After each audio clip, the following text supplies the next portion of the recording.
It's time for the 49ers Rush Podcast.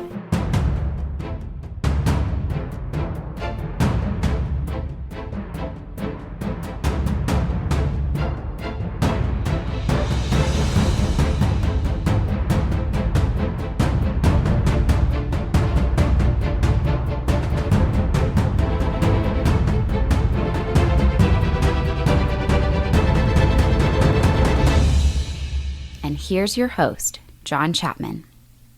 All right, what is up, faithful? Really excited to be with you today, and what we're doing today is different. We haven't done this in the past. I know a lot of people ask me repeatedly to have guests on, and here's the deal. It's really rough arranging things because my schedule's almost always insane with teaching and the family and film and all that kind of stuff. Usually, a big reason why I don't have guests on that often is because scheduling is rough. I have a very limited time that I can record, and so whenever I can record, I record. I can't sit around and wait for whatever. But I made a huge exception because I love these two guys, and I think you're going to love them too. The Fourth and Gold podcast with Matt and Javi, just two of the best 49ers guys out there.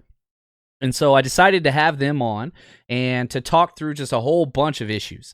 So this is not a live recorded podcast just because I had some audio issues that I had to edit and all those things, and I wanted it to be the best quality out there just because I'm not used to doing it. But we will be back. The next podcast, we will be having our giveaways for Countdown Crew. So all that stuff coming soon for the Brandon Ayuk drawing. I'll be getting that out in the mail for you guys soon, and a lot more coming your way for the 49ers Rush podcast. And again, just want to say thank you to everybody, the new Patreon subscribers. I love it. Couple different things. Number one, just got finished uploading the Emmanuel Mosley breakdown, 30 plus minutes. And man, we've had a lot of new people join. Again, it's completely free. Patreon is completely free for the rest of the month. You can watch as many breakdowns as there's more breakdowns than you have time for in 1 month's time, but head over there, check it out. And I do want to say thank you to Fiona, Giancarlos, Rudy, Philip, lots of new people signing up. Really do appreciate that. Ernesto, again, just want to say thank you. It means a lot to me, and I want to make sure that I provide something that nobody else does out there. But before we move on, I do want to just have to real quick word from our sponsor, and then we're going to jump into the interview. And as always, just want to say thank you guys for the continued support. I just want to give a real quick shout out to our sponsor. I love this. BetOnline.ag. These guys are awesome. They have supported the podcast and all of Blue Wire podcasts for a while now. They are a great company. And here's the deal. With currently no NBA, NHL, MLB, football, whatever, there's no sports. We get it. But here's the deal. You can still go out and bet. Our exclusive partner, BetOnline.ag, still has hundreds of events, games, props to wager on. From their online casinos to poker, blackjack, they're bringing Vegas to you. Now, if you're missing the NFL, no problem. They have live daily, every single day, Madden NFL 20 simulations that you can bet on. So you can still bet on TV shows like Survivor, Big Brother, American Idol, all those things, stock prices, religion, whatever. It doesn't matter. You can bet on everything. BetOnline.ag. It's open 24 hours a day, and it's all online. So head over there. Here's the deal. Use the promo code BLUEWIRE, one word, BLUEWIRE, to join today. Receive your new welcome bonus. BetOnline.ag, your online wagering solution. Head over there. Sign up now. All right, really excited today. Got two handsome fellows with me. Two great people that if you are any stranger whatsoever to the 49ers world, you know these two guys, Javier Vega and Matt Barr. How are we doing, gentlemen? How are things? Hot. Very hot in Texas. Hot. They're good on my end. I'm on the first day of a 4-day weekend, so I'm loving life right now. Just the extended holiday for July 4th from work, so this is nice. America. So real quick, if you haven't heard of these guys before, they are amazing. The Fourth and Gold podcast, one of the absolute best 49ers podcasts out there. Whether you want to laugh, you want to learn, they both are film guys. They actually know what the hell they're talking about, which is it's an oddity in today's time. But if you haven't followed them on Twitter, Javier, you can follow him at Javier VEG _, and then Matt Barr is at Matt Barr _ I don't know what's up with the underscores, but I'm with you. The underscore family. Why are people taking our names? That's what I want to know. Yeah. Oh, I know. I've got an actor. There's an actor, Matt Barr, and he doesn't follow anybody. He hasn't tweeted in nearly 3 years. I keep trying to get with Twitter and try and get the handle so I can drop the underscore off my name, and nothing. I thought once I eclipsed him in followers, I'd be fine, and then now I've got 10 times the followers he does, and Twitter won't help me out at all. It's a shame. And Javi, I think I think Javi just joined me when he did the underscore on the end of his name. Yeah, solidarity. Had to make it the underscore gang for the podcast. Unity, baby. I see the disrespectful Kyle t-shirt on Javi. Mad respect there, man. And real quick before we jump into a handful of questions, here's what I want to know. How the hell did you guys get your podcast started together? Because you're complete different places in the world. But how'd that come about? Well, Twitter isn't the greatest place in the world, but it was a good place for me and Matt. Matt had some question about what college running back would be ideal in Kyle Shanahan's system, and I said Miles Sanders, so he completely agreed with me, and we kind of took it from there. But I had started the podcast originally with a buddy of mine, my buddy Fernando. He came out with us. Matt met him. We were in for the Atlanta game. But he has a family. He's got a daughter who's in volleyball, and that takes up a lot of his time. So we weren't going to do it anymore. So I was like, you know what? I want to keep pursuing this, and let me just find somebody in the Twitter world, because there's plenty of guys on Twitter who know what they're talking about. So me and Matt got to chatting a little bit on just like through tweets, and then I hit him up in a DM, and he said, hey, give me a couple days. He's like, what do I need? I said, a mic, a laptop, and some headphones. He's like, all right, ordered the mic, ordered the headphones. We'll do this on whatever day, and we kind of just took off. The first episode, if anyone goes back and listens to it, it's pretty awkward because we didn't know each other. All our conversation was through text, so that was the first time we actually ever had like a conversation over phone, and it just kind of took off. Matt has a big following on Twitter, and he's more active than I am, and he kept pushing it, and towards the end of the year, people were hitting us up. My mentions were 1,000. $1,500 every day after the pod would be released. So we kind of took off, and that's kind of how it started. And the initial idea was I was up feeding my son. It was like 3 a.m. I'm like, you know what? All I love is the 49ers and my kids and my wife. So let me just talk about the 49ers. And that was the original point of the idea. But for me and Matt, that's how it started. That's all. And yeah, I know this too. I was looking through a lot of your stuff. I subscribe. I listen to almost every single episode. But man, you guys y'all turned it on quick, because you're already past. I think you're right close around the 100 episode tier already. 2 more. That's incredible. Matt, go ahead, man. What were you going to say? Oh, I was just saying, don't go back and listen to that first episode, because actually the first thing Javi asked me about is happy ending massages, because we did our first episode right after the Robert Kraft news came out. So the first recorded instance of us talking is him asking me about happy ending massages. So please don't go back and listen to that. But no, Javi said it is like we were DMing each other. It was the first time we'd ever heard each other's voices was when we sat down to do the first podcast. It's really awkward, but we got real comfortable with each other real fast. And it's consistent hard work for us. Like we knew, like, all right, we want to record this, we want to do this, we want to do this. And it's gotten so big because we shoot shots. Like, I mean, we would just from the half point, from the mid-court line, we're throwing up shots to get Adam Rank on, and Adam Rank now wants to come on and wants to help us get other guests, and just all these folks have joined us and promoted on their end. I know Javi had a chance to talk with Benjamin Albright before the Broncos game in the preseason last year when I was out of town.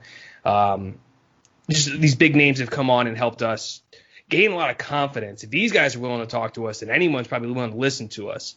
And once we got that confidence level up, it's just been grinding. We do this at least once a week. We're always texting each other. I text like 3 people in my life, and it's like my wife and Javi, and then like one of my buddies from the Marine Corps. That's it.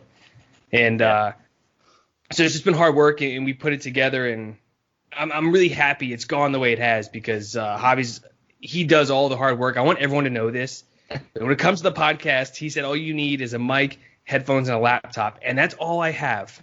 That's all I do. I just run my mouth on the podcast. Javi does all the editing. He does all the graphics. He does all the sound production. He does everything for us. So Javi carries this, and he will never say this himself. So I'm going to force it on everybody.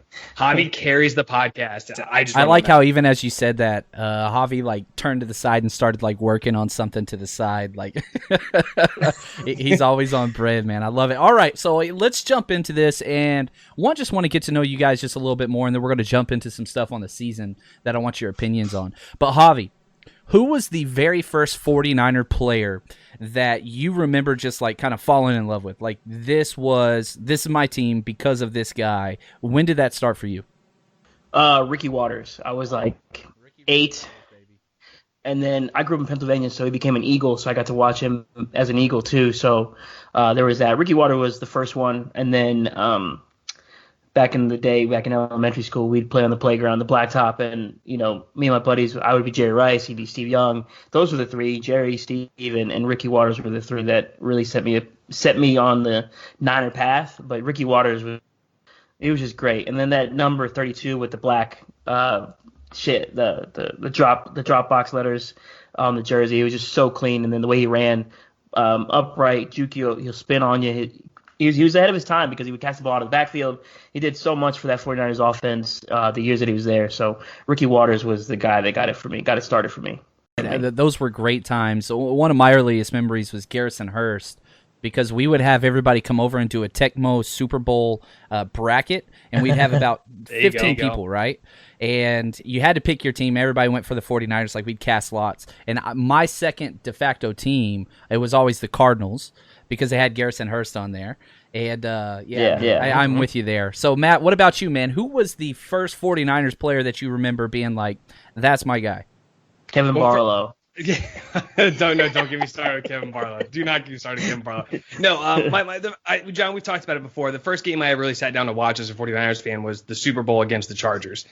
And for me, it was Steve Young. It was the quarterback. It was the guy that threw, 6 touchdowns in the Super Bowl and just looked so dominant the whole time doing it. And he continued to play so well up until his career was cut short with concussions.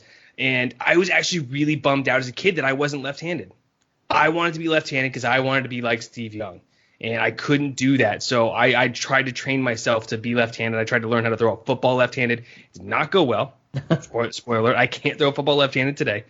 But I was always super disappointed. But I always wore number 8 growing up because two of my idols growing up, I grew up in the D.C. area, so Baltimore Orioles at the time were the closest team, and it was Cal Ripken and it was Steve Young for me. And those were the two guys that I really looked at as idols growing up, and so number 8 was always my number for everything growing up because of Steve Young.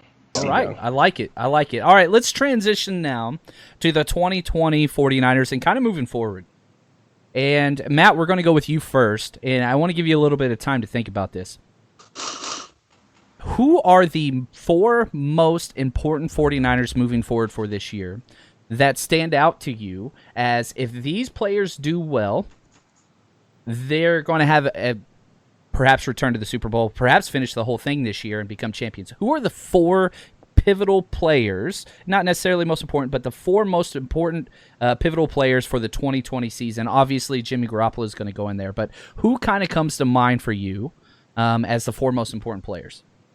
So the first 2 names that popped into my head, I think it's the 2 best players on the team. I think it's Nick Bosa and George Kittle.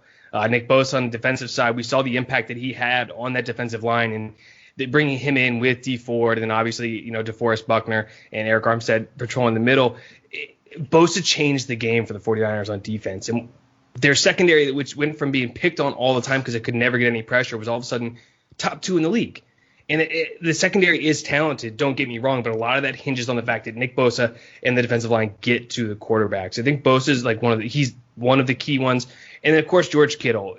What can be said about George Kittle that hasn't already been said? All you have to do is go back and look at 2019 and look at the games he didn't play in, and look at how the offense looked sluggish, and they didn't play with the same intensity, and they didn't have the same I'm trying to think of the word, the same success running the ball. Yeah, success running the ball. Yeah, there you go. Success running the ball. They were less efficient on third down.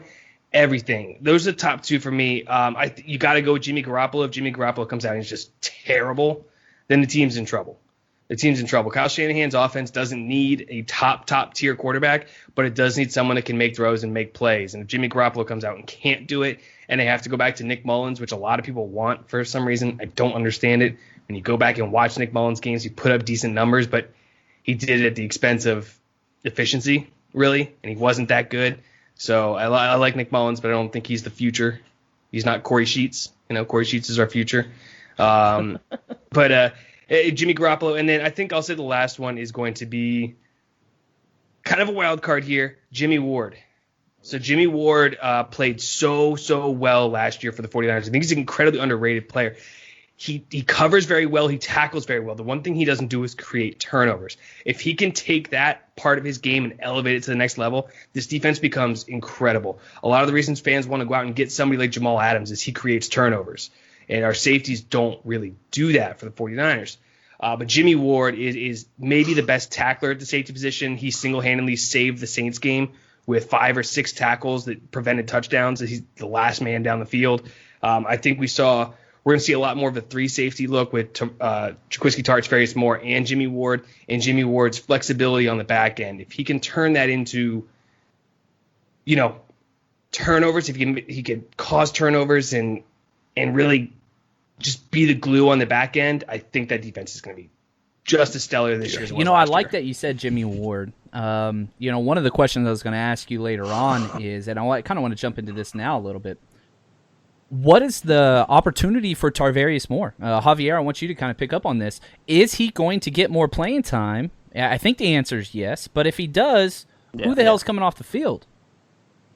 Yeah, that's a good question. Like, what do? Do you go with one linebacker and you have, 3 safeties out there? Do you go with a big dime set? I mean, we saw it in the Super Bowl, how they utilized Jimmy Ward in a kind of a slot, kind of hybrid safety position, and then Tarvarius Moore kind of roamed center field there. He did generate that turnover, that second one, where most 49ers fans like, oh, it's over, we got him, it's Super Bowl's done. I know I got those text messages, and I was like, no, it's not done. But Tarvarius Moore deserves an opportunity. You saw his ability to make plays. Yes, he had some bad angles in the two or three starts he had this past season, but those things you can learn and correct. That's a correctable issue. It's not like he has issues with locating the ball and tackling. He didn't have any of those type of problems. He just had angle issues with chasing down receivers and running backs and things like that. The opportunity would be there in a big dime situation, and it just matters of who's coming off the field. Is that Dre Greenlaw? Is it Quan Alexander? Obviously, Fred Warner staying on the field, so you're never going to have him off the field.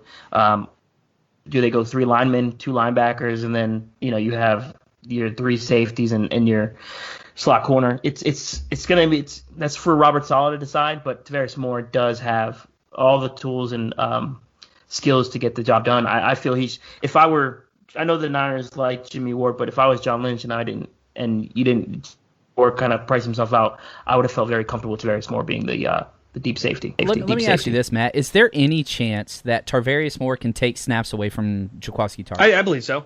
Because I think what Jaquiski Tartt does on the field is he's more of your strong safety type. He does cover relatively well, but I feel like Jimmy Ward can tackle just as well, if not better, than Jaquiski Tartt. He might not be as solid of a blitzer off the edge like Jaquiski is. When he comes off the edge, he's pretty. Him and K'Wan Williams are 2 of my favorite players I love to see blitz, because it seems like every time they blitz, something good happens for the 49ers defense, because they catches the offense completely off guard. I don't know why they do it all the time.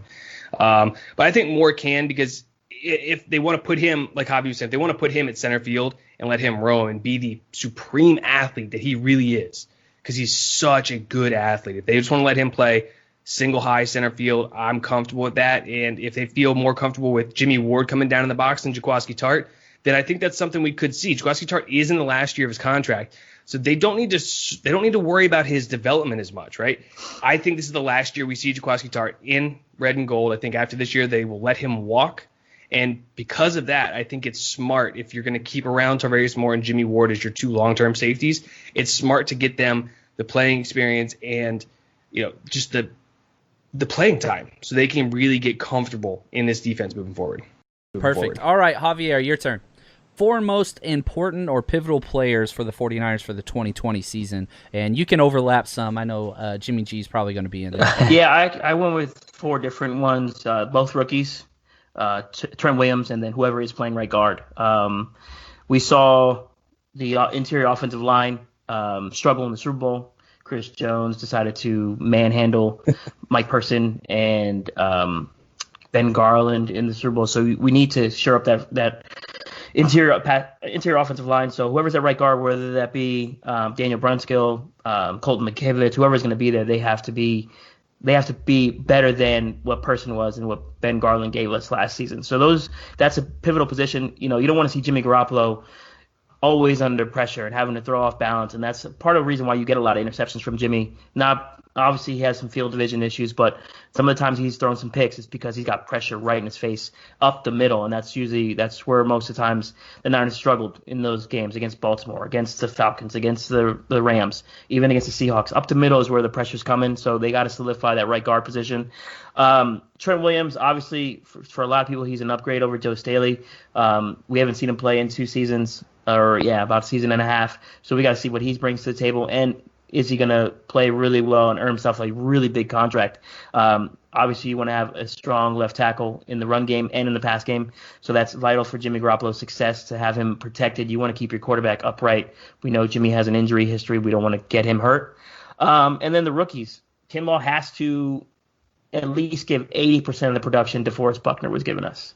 That has to happen for this defensive line to stay where it was or very close to where it was last season. And then Brandon Ayuk, if he gives you 600 yards reception, 500, 600 yards receiving, on 35 catches, that is where you want to be. And then, of course, with Debo being injured, Ayuk is likely going to have to step up early on in the season if we have a season.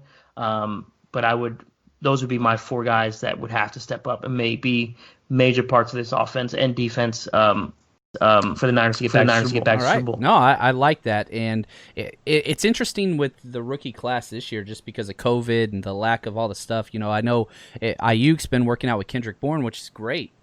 Mm-hmm. But let's stay with this, Matt. Let's go to you. If you had to pick, by what week will Brandon Ayuk actually be a starting wide receiver? One of the 2 starting wide receivers for the 49ers. What point in the season do you think that he'll be ready for that role? Well, it's going to have to be sooner rather than later, right? Because as you look at the 49ers wide receiving core, the only one that is going to be healthy, guaranteed week 1, knock on wood, is going to be Kendrick Bourne. Kendrick Bourne is going to be the only guy that comes in with true experience with this offense, because it's just him and Debo coming back, basically. Trent Taylor has been in the offense, yes. Jalen Hurd, yeah. He had a training camp in preseason last year. But it was by far, there was Kendrick Bourne and Debo Samuel come back with the most experience. Ayuk's going to have this ready to go, and I hope that he's able to go week 1, starting directly opposite of Kendrick Bourne, I think, working with Kendrick. And if you watch some of those videos he releases, Kendrick Bourne's teaching, he's coaching. He's not just out there just having a good time. I know he just seems like a guy who likes to dance and do some celebrations, but he knows how to play the position, and he knows Shanahan's offense really well, just how he went from undrafted free agent to starting wide receiver by year 4. It's not an easy thing to do in the NFL, especially the receiver position where you're looking at guys that have been drafted super high. Dante Pettis taken in the 2nd round, Debo Samuel taken in the 2nd round, Ayuk now taken in the 1st round. That's just the last 3 years for the 49ers. So for Kendrick Bourne to be able to work up and be like, he's like, I'm starting above all those guys, that's great. That's really good for him. Ayuk, I think we'll see it for sure by week 6. I think by week 6 is when he takes over for Kendrick Bourne starting. I think we'll see a lot of Kendrick Bourne in the slot. I think the slot's going to get the most the heaviest of the rotations. I think Jalen Hurd, Trent Taylor, and Kendrick Bourne can all play that position. And I think that it's just super easy for Shanahan to have the same formation, but he can run 6 different groups of personnel and run 36 different plays out of that same formation. That's just how Shanahan works and operates. So I think by week 6, we're going to see Brandon Ayuk as Debo Samuel number 1, Brandon Ayuk number 2. I'm very excited to see Ayuk in this offense. Same here. And let's go to you, Javi. I put this poll out on Twitter about an hour ago. Who is going to have the most receptions at the wide receiver position outside of Kittle and Debo, even though Kittle doesn't play tight end? Who is going to be the 3rd leading reception leader for the season for the 49ers, Javi? It's gonna have to be Brandon Ayuk, and I think I hit Ayuk on your poll earlier today. About over 300 votes, and let's see here. Brandon Ayuk's at 36.5%. and tell us why you and the Twitter community are correct. Yeah, I mean, for me, it's Ayuk or Jalen Hurd, and I think what Ayuk is learning right now with Kendrick Bourne, I think something that stood out in the video that Kendrick Bourne posted the other day was how he was saying Kyle used to curse him out. Like he said, like if you listen to closely, he's like, Kyle cursed me out for not getting this route right. And he's repeating it over to Ayuk. So that's going to be beneficial going into the season. Ayuk's ability to stretch the field, he can take the screens, he can take the slants. He's what I said during, before the draft. I thought Ayuk would be Kyle Shanahan's Odell Beckham. He fits that mold. I don't think he's Odell Beckham right now. Obviously, Odell is an established wide receiver, but there's a lot of similar traits between those two. And Kyle loves Odell, so I can see why he liked Ayuk so much. And we saw it with Deebo Samuel. Once, right around that midway point, you started seeing the picking up. His receiving numbers started to pick up, and I think that's going to be the same thing with Ayuk. Middle of the season, he starts getting the playbook down. He'll start getting more receptions, and you'll see him get a lot more targets. I think at one point, Deebo had like 11 or 12 targets in a game, and then he had that game where 10 receptions against the Cardinals. So it's going to come, and I think Ayuk will be the guy. I mean, when you invest a first-round pick, not only you traded up in the first round to go get him, you have to get him the ball, whether you force-feed him or not. At one point, the Niners were force-feeding Deebo the ball, too. So even Daniel Sanders on the field. So hopefully Deebo's healthy. Those two can play off each other, and you should see, maybe a 35, 40, 45 catch season for Ayuk. If it's more, great. But I think that's kind of where Ayuk would be, and he gives you that deep threat. I think a lot of the fantasy football impact on football fans and analysts is if you're not having 1,000-yard season and 8 touchdowns, it's a bad year and whatever else. And what we saw from Deebo last year was an anomaly. I mean, that was incredible how quick he was put into the offense, and all the way up to the Super Bowl, you saw him be one of the most dominant players on the field.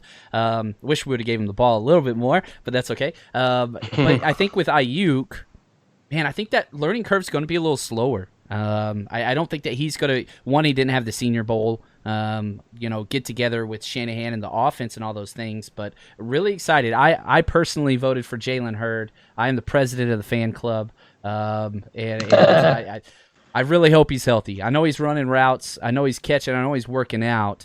But, man, I hope that back holds up against contact because he's so damn physical. But if Jalen Hurd, man, I don't know. The ceiling on that kid drives me crazy just thinking about it. Really excited about that. All right, let's go to you, Mr. Matt Barr. In your opinion, what position is the weakest for the 49ers currently? What position is the biggest kind of like question mark, or, if the 49ers don't have a good season, this is why? Interior offensive line. So I think it's the guard and the center position. And I know it's easy to sit here and go, oh, well, it's cornerback. I don't think it's cornerback. I really don't think so. I think Richard Sherman's still playing at a really high level. I think Emmanuel Mosley is incredibly underrated. I think everybody likes to look at some blown coverages in the Super Bowl and say, these guys can't play. Well, they were the number 2 pass defense in the league last year. And I know I said a lot of that relied on the pass rush getting home, but they still played really well. Kelly Witherspoon, if he can keep his head on straight, he has all the tools. He has all the talent. He has shown the ability to be a top-end plus starter at cornerback on the boundary. But it just seems like once one little thing goes wrong, it starts to snowball for him, and it goes downhill quick.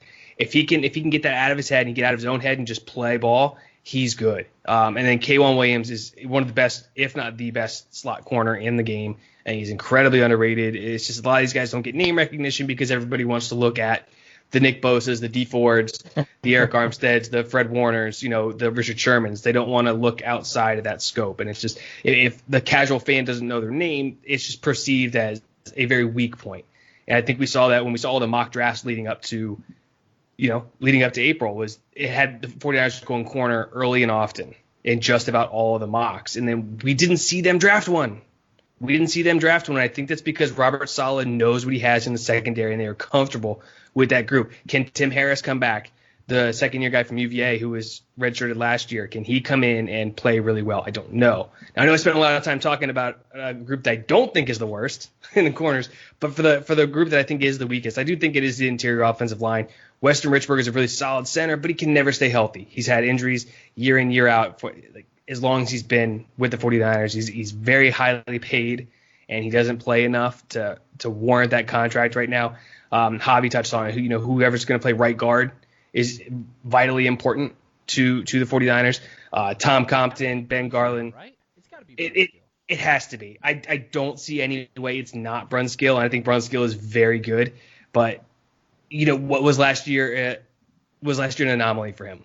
Did it really start to click with him? Does this offense work for him? Is that why he was so good, or is it just he just happened to have a good game? Because we also saw him have some not so great games. I know Aaron Donald put him to work in Week 16. So we've seen really good and really not so good from him. And then Laken Tomlinson, he seems like he's gotten better every year that he's been in San Francisco. He's a great player to trade for from Detroit. It was one of those change of scenery players. Once change of scenery comes, he manages to work through it. But I just think that group in all, I think any injury there sets that group further back than any other group on the team. Yep. One injury there is more devastating than just about any other position. Javi, do you have a different position, or would you agree? Yeah, I absolutely agree. It's we saw it be an issue. Like I said, in the Super Bowl, you saw it at the Atlanta game. Grady Jarrett was working the interior offensive line. Aaron Donald, it's Aaron Donald. I get that, but this year the Niners are going to face some pretty good interior defensive linemen. Fletcher Cox comes to mind. You want to get that shirt up, and you don't want to get your quarterback injured. And if your quarterback has no time to throw the ball, you're not going to be able to move the offense. I know Kyle can get pretty creative with the offense to kind of slow up the pressure, but at the same time, if your interior offensive line can't block for anything, you're in trouble all day, every day. So right guard, like we said earlier, Brunskill, McKivitz maybe, and then Richburg. He's been injured pretty much his entire career. He had the concussion issue in New York. He ended up having the ACL or whatever it was, the patella tendon tear this past year. He had an issue with his knee the year before. He's just constantly injured on the leg injuries. It's not his fault because the one against the Saints he kind of got rolled up on. So it's not like he just took a step and he got injured, but it just he has the ability, or he has the issues with injuries. So they got to fix that. Laken Tomlinson, he's been getting better, and for the value of the trade. Was it a 5th round pick they traded for him? He's been a pretty good value there. And then of course, you got to make sure McGlinchey stays healthy and Trent Williams stays healthy. So there's a lot of question marks across the entire offensive line because we did see McGlinchey get hurt last year. So hopefully we don't see any more of that stuff with him. Last year, kind of Brunskill was the guy, the glue that went wherever, played left tackle, right guard. I think they want McKivitz to be that guy. I think they like School as the swing tackle. Yeah. But I think they're much higher on McKivitz than they are School. So I wouldn't be so. I think he's going to get playing time at some point. There's going to be some movement somewhere on the offensive line. Hopefully they stay healthy, but somebody's going to be in there. In defense of Justin School, real fast, everybody likes to point back to the Packers game when he was pulled in favor of Brunskill. He took over for Staley, and he was just getting beat like a drum by either Zadarius or Preston Smith, whichever one of the Smith brothers were doing their thing. But also, it should be noted in that game that everybody liked to form their whole opinion about Justin School. He had a bruise from his hip all the way down to his ankle, so he was not 100%. I like to defend players that they have little known injuries or stories to them that prevented them from playing the best they could, and they just kind of get dumped on by a fan base. And Justin School, I think they are very comfortable with as the swing tackle. I think he showed enough last year as a rookie 6th round pick, which you're not expecting a whole lot out of, to hold his own at the tackle position. And I think they are comfortable with him as a swing tackle. And again, in Super Bowl, when Staley had to step out, it was School that they put in there, not Brunskill. So there's definitely the loyalty with Kyle Shanahan is so much, unless you're Matt Breida, that it's there for sure. But I'm with you there. All right, real quick, let's go, Javi. I just want a quick number answer on this one. The George Kittle deal, how much per year? And we're going to save this one and retweet it whenever he does sign. How much per year will this deal average? 15 and a half, Matt? So I originally was thinking 17 and a half because I heard some rumors that he was asking for 18, and I don't think they were going to be able to work him down very much. It just came out yesterday that Matt Barrows was saying it could be as low as 13.5. To be a little bit team friendly, I think George Kittle has that in him. I think he realizes that a couple million here, a couple million there isn't necessarily worth putting the team back. I'm going to say Dang it, that's what I had too. I'm going to go 14.499. I'm going to $1 bid you. There you go. There you go. Anyway, The price is right, man. The price Don't is you right. just want to flip The price somebody is right. off every single time they do that? Just like underbid them by $1. All right, here we go. Let's stay with the quick answers, Matt. Who are the 2 starting linebackers in nickel package week 1? Fred Warner, Dre Greenlaw. Any disagreements there? None. It's crazy to pay Quan that much money and him only play, 30-40% of the snaps. I know you can't get rid of him this year, but do you think Quan's going to be a 49ers long term, Javier? No. After I fully expect him to not be on the roster in 2021. It's just the money's too much for the amount of playing time that he may get. Now, granted, if he has like a monster season this year, then maybe you keep him around. But just at the cost, it's really just the cost with Quan. Otherwise, he'd be fine anywhere else. But it's just the cost for him right now, and the restructure on that deal just kind of hurts the Niners salary cap going forward. Especially with COVID, we don't know what the deal is with the salary cap, and if you have to dump a salary, he seems like a cap casualty. All right, staying with you, Javi. Who is the biggest threat to the 49ers in the NFC? Themselves. Look at that. That was good. You went straight Neo on there. What about you, Matt? I'm going to say the Seahawks. There's something about the Seahawks when they play the 49ers. The NFC East doesn't scare me. You can talk about the Cowboys and everything that they got. I don't think Mike McCarthy's a good coach. I don't think he's a winner. The Saints don't necessarily scare me. Drew Brees is a year older, and if you can get them outside the dome, they are not the same team. The Packers were the most fraudulent 13-3 team in the history of 13-3 teams last year. They did nothing to help Aaron Rodgers. Aaron Rodgers is another year older. Their defense stinks. Kyle Shanahan has Mike Pettine's number. When we had Adam Rank on the pod to talk about his prediction for the 49ers, he called the Packers a second bye week. So it's just the Packers aren't a threat. I don't think Minnesota's a threat. Arizona, I still think is a year away. They got to get more pieces on the offensive line and in the defense to help Kyler Murray really take the next step. I think they're going to be better than last year. I don't think they're a playoff team just yet. So a lot of people are super high on the Cardinals. I'm not quite there yet. The Rams are slowly imploding, and they're going to just, I don't know, they're just going to disappear in L.A. But yeah, no, I really think it's the Seahawks because as long as Russell Wilson's on the field, the Seahawks have a chance to win any single football game they're in. Man, I saw something crazy today that I would have never guessed. Russell Wilson has never received one AP vote for MVP. Don't get Travesty. I mean, I hate the Seahawks, but golly, that guy, he's been unbelievable. All right, let's stay with this kind of quick lightning round question. We'll stay with you, Matt. What week does Debo make his first start? Week 4. Week 4? Week 4. So it's going to be after the opener, and then they're not going to play him in New Jersey for back-to-back games. So once they come back home for week 4, that's when he plays. Yeah. I had a week 4, week 5. I think they would need him against the Eagles. Eagles secondary is pretty good, so that would be a good game for him. That'd be a good test game for him too, to come back, test out the foot against Darius Slay. They've done some pretty good things there with their corners and safeties. So yeah, I would say week 4 as well. Monday Night Football, Debo makes a return. 8 catches, 125, touchdown for Debo. That's going to be one of the pivotal kind of, NFC power rankings, whatever. I'm pretty excited about that game. I think it's going to be a lot of fun. All right, Javier. Last year, Raheem Mostert got 137 carries. Will he eclipse 200 carries in the 2020 season? No. Kyle Shanahan says no. Just it's it's always going to be running back by committee with Kyle, and I think we may see Raheem get. Well, I mean, he got 137.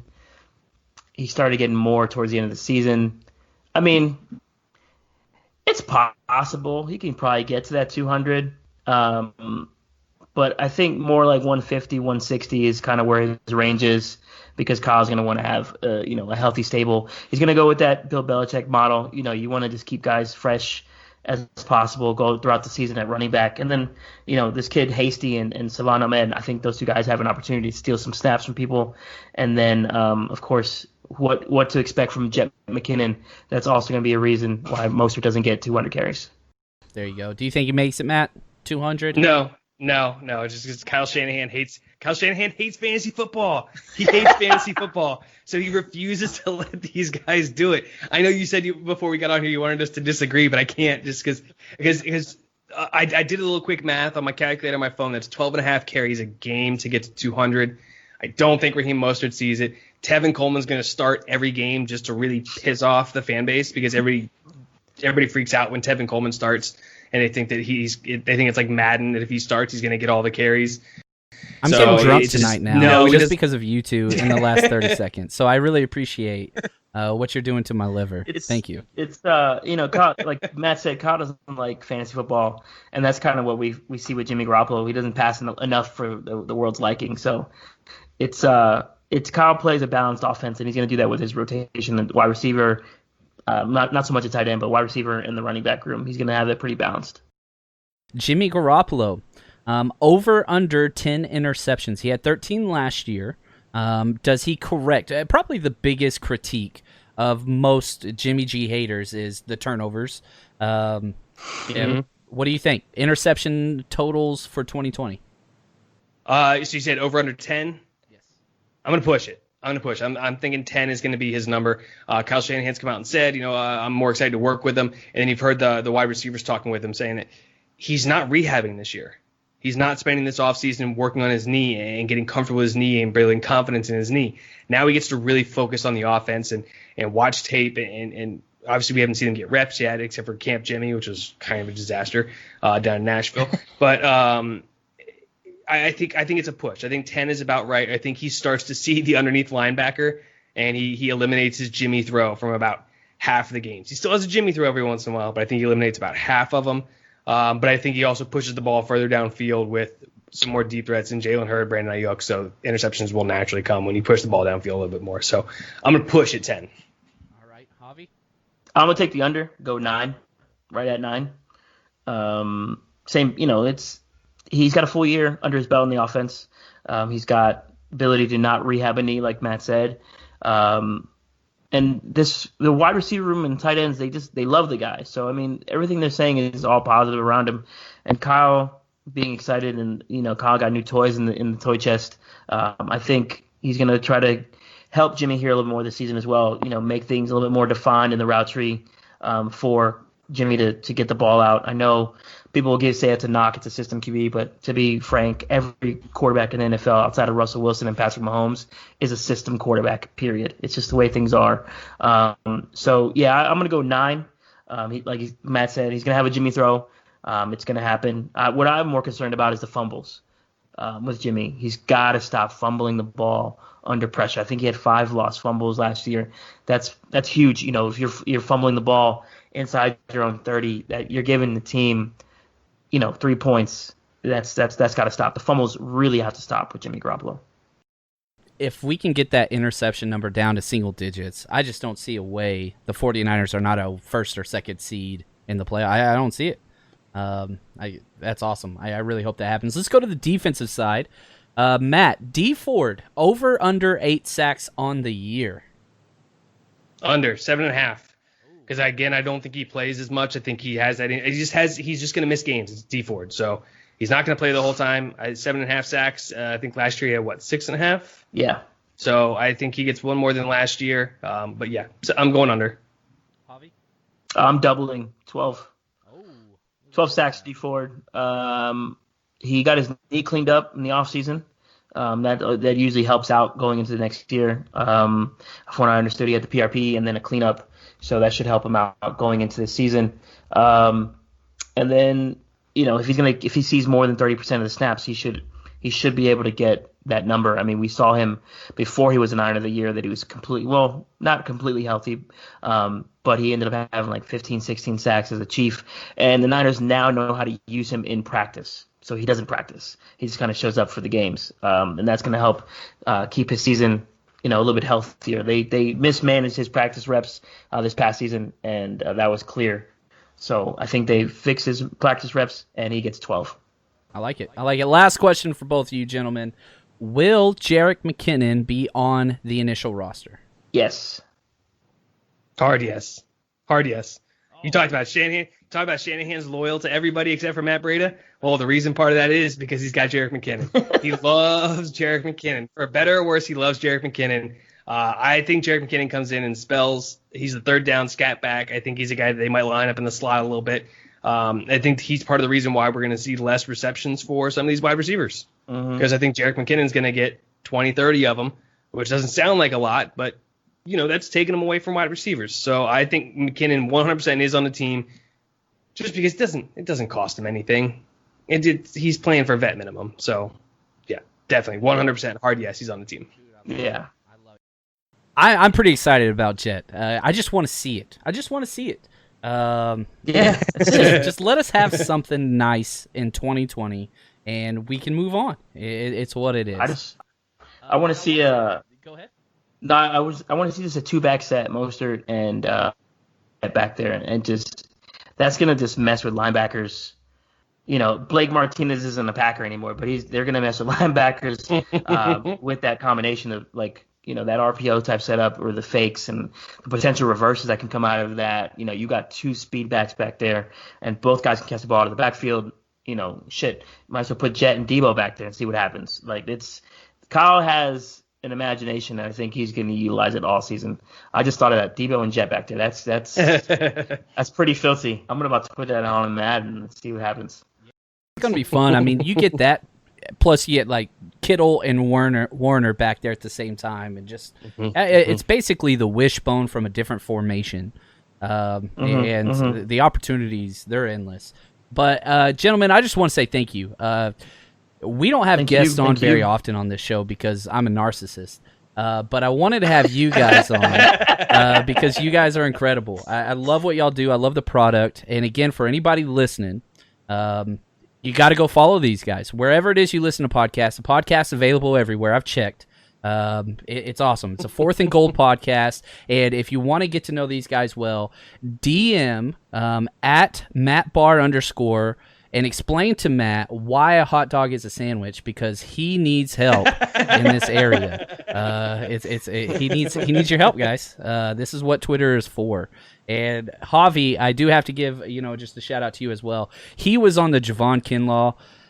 He ran the damn train before the draft and nailed it perfectly. So there are a few people that watch as much film as Javi. He knows his football. So at Javier VEG _, go talk some football with this guy. He's just an awesome human being as well. So just want to say thank you guys. Appreciate it. Thank you. Appreciate it. Thank you, John.